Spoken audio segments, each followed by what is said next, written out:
We are joined by former Shell Oil President John Hofmeister, who is right now the CEO and founder of Citizens for Affordable Energy. John, good to have you with me. Thank you, Betty. So, John, you say that it was statesmanlike, we were talking about this, statesmanlike for the Saudi oil minister Al-Naimi to come out and say this, but you don't believe him.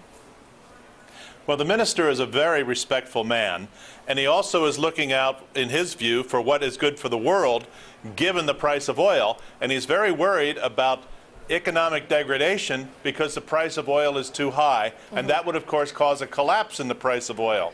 So he said the right words, but there are many out there who doubt that the Saudis have as much excess capacity as he's articulating. I, for one, really would have thought that they would have put more oil into the market by now if they really had it. I'm not saying they don't have it, but I don't believe they have it. And the proof will be in the pudding as time moves on. I think the real problem is underlying demand strength that goes against declines in existing reservoirs that create today's problem. But where is I suppose, the doubts coming from about what he's saying? I mean, where's the evidence for those doubts? Well, we haven't seen Saudi production at the listed capacity of 12 million barrels since they raised their capacity some 4 or 5 years ago.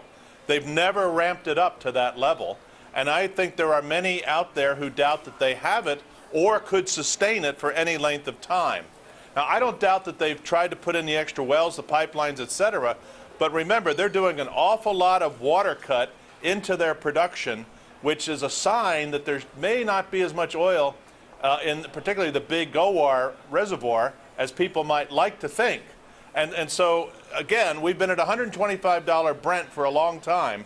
It has impacted economies, and why now? I think the why now is really trying to assert that there is concern out there for broader economic decline, which they're trying to arrest through more talk than action. There's certainly a lot of conflict going on in the Middle East and a lot of questions still over what is going on in Iran. Is that going to continue to keep the price of oil up? I think that it's like adding Tabasco. The geopolitical situation is like adding Tabasco to an already hot chili sauce. It just makes it hotter.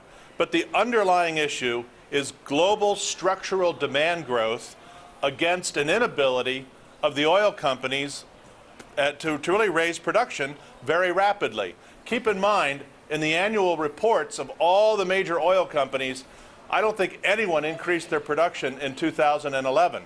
In fact, there were declines almost across the board in production. State-owned oil companies, same thing.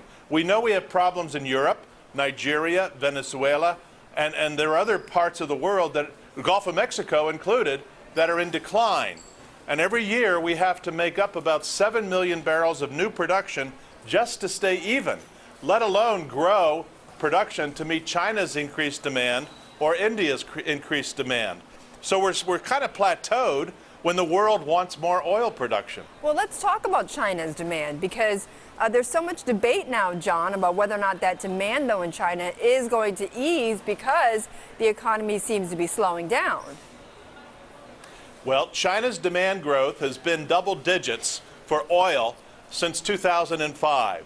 They were around 5 million barrels a day in 2005. In 2011, they were more than 9 million barrels a day demand, and some estimate by 2015 they could be at 15 million barrels per day demand. Now, if their demand reduces, let's say from 11–12% per year to 8 or 9% per year, because overall economic growth drops to 7.5%, right, as is currently stated, that's still demand growth. Keep in mind that somewhere between 15 and 20 million new vehicles are purchased by the Chinese now every year, more so than in the United States.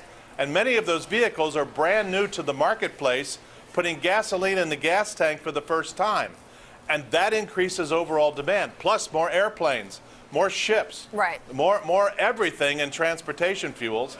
And so I see demand growth continuing. Okay, still demand, maybe less demand going forward, but still, of course, growing there. John, thank you. Appreciate it. John Hofmeister, the former CEO of Shell.